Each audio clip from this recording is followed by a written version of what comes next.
We knew it wasn't really about our generation so much. We knew it was about the future generations.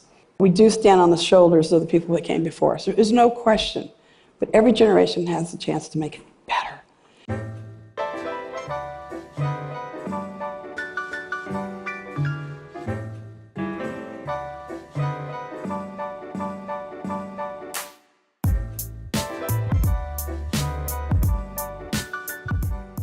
Generations are responsible for making changes in society that will eventually benefit those in the future. Billie Jean King justified this idea and continues to spread her beliefs to others using her fame. Not only was she among one of the best professional tennis players of her time, Billie Jean King fought for women to receive equal pay in sports. Before the 1970s, women who participated within society and professional sports were restricted from receiving equal rights with men in almost all aspects. As a professional tennis player, Billie Jean King worked to minimize the divide between the genders. Her groundbreaking victory in the Battle of the Sexes match against Bobby Riggs provided a platform which aided her taking a stand for not only women, but also LGBTQ members throughout the nation and the world. King was raised in an athletic family. Her brother Andy Moffitt played professional baseball, and her father Bill Moffitt was a college basketball player. Starting her sports career in softball, King's parents pushed her to transition to tennis because it was more ladylike. She grew up in a conservative family where being different was frowned upon. And I'd grown up in a homophobic environment. So it was really something, this is the biggest struggle I've ever had in my life.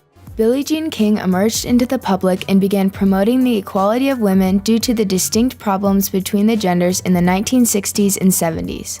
The first action taken by the government to minimize the divide between genders was the Equal Pay Act of 1963. This aimed at abolishing the wage disparity based on gender, color, and religion. The government's success had to do with women uniting and gaining support throughout the nation. Although this act caused businesses to cease the wage gap between men and women in the work field, it was unsuccessful in regulating prize money won by women in sports. Women had already been involved in sports by this time, making this an even bigger problem. Billie Jean King was the first woman who noticed the issue and actively took a stand to make a difference. Title IX is a law that was enacted in 1972 and is still in effect today. Also known as the Education Amendment Act, it outlawed women from being excluded from programs funded by the federal government. I think when you think about Title IX, people only think many times about women, but it really is about gender equity on both sides. So it's benefiting both men and women, boys and girls, having equitable opportunities in educational arenas around sport, and then, like I said before, about other educational opportunities. King was introduced to tennis at a young age and fell in love instantly. At just 15 years old, she started playing tennis in professional tournaments.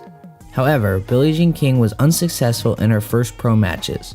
The young all-star realized she needed to train harder, and as a result, started being coached by a former women's tennis professional, Alice Marble. After a series of losses to top-seeded players around the country, in 1961, Billie Jean King made sports headlines for the first time when she and Karen Sussman became the youngest pair to win the Wimbledon women's doubles title.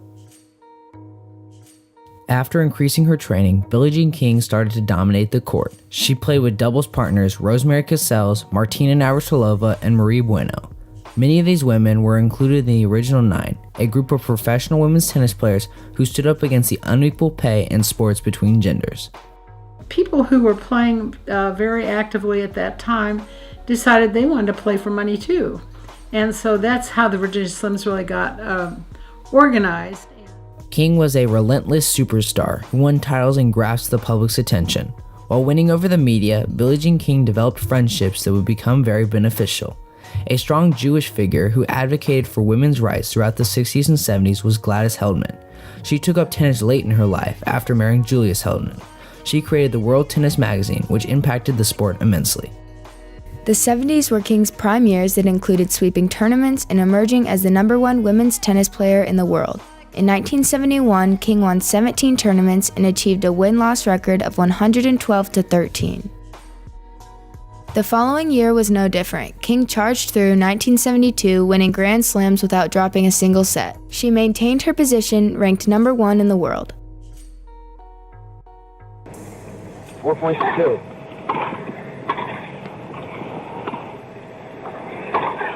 A great way to win a championship.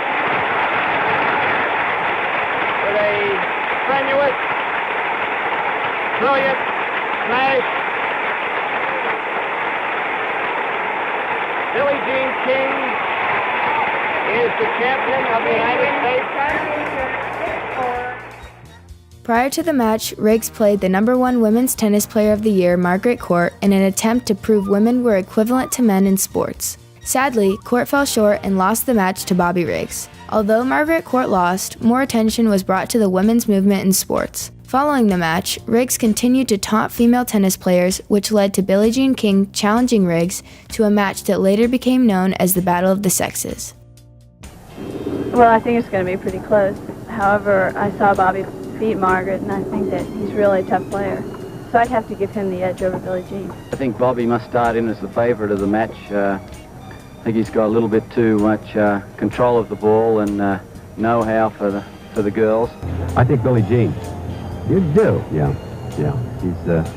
She plays a very aggressive game. She's very fast, and she plays, as some people say, very much like a man. But probably more than 30,000 people are in this arena for an all-time record tennis audience anywhere in the world. 1973 is remembered today as a breakthrough in women's sports. On September 20th, 1973, millions of people gathered to watch the historic match between tennis legends Billie Jean King and Bobby Riggs. Billie Jean King's win shocked the world. Newspaper companies scrambled to print a story announcing Riggs' defeat. King had accomplished the impossible. However, people started rumors saying that the match was fixed. People today are still convinced that the Battle of the Sexes match was rigged. I felt the match was fixed. Now that was made for her to win it. And I asked her that several years later when she worked at Washington Township, and she would not answer that question, obviously. It was a pretty touchy question, but she just laughed at me. Whether or not the match was rigged, the ultimate goal was achieved. Women had justified their position in sports and society. The gap between the sexes in all aspects was reduced. Billie Jean King was the hero of all women in America and continues her legacy today. Barely mentioned before King came along, homosexuality among star athletes was unheard of. The notorious tennis star was previously married to Larry King, but amid accusations of a 7-year lesbian relationship, Billie Jean King's morals were questioned. No professional athlete before this time had ever been accused of being homosexual and had definitely not yet come out to the public. This scandal was somewhat a blessing in disguise. This is the biggest struggle I've ever had in my life. And I told my PR person and I told my lawyer, I want to have a press conference and I'm going to tell the truth. And they said, you cannot do that. No one's ever done that. I said, I don't care what people have done before me. I am telling you, I have to tell the truth. Following her outstanding career, Billie Jean King got involved and advocated for many other needy causes. Her relationship with singer and songwriter Elton John continues today as she supports his AIDS Foundation. We'll get a new set of people to know about the Elton John AIDS Foundation. We really hope that'll happen. They've given over $300 million to HIV/AIDS. King also connects with current all-star tennis player Serena Williams. Williams is thankful for what her friend has done for women in the sport, and their relationship stays strong to this day. Billie Jean King made history by coming out to the public. By doing this, she lost all endorsements and ultimately ruined her reputation for some time. King stays involved in the Women's Sports Foundation and is recognized as the pioneer of modern women's tennis. Instead of being seen as a great female athlete, King helped transform the title to just a great athlete. She's probably one of the most giving people I have ever known. I mean, there's just no such thing as being a snob or anything like that. And does she realize her greatness? Absolutely not. She thinks the greatest thing that she's going to do is around the corner. But I think one of the important things about Billie Jean King is you think about her as an icon, not only in sport, but she really stood up for equity. And as the founder of the Women's Sports Foundation and really fighting and being advocates for gender equity. There are certain people that do certain things for certain sports. She's definitely the pioneer of women's tennis. I would say she more than anyone else.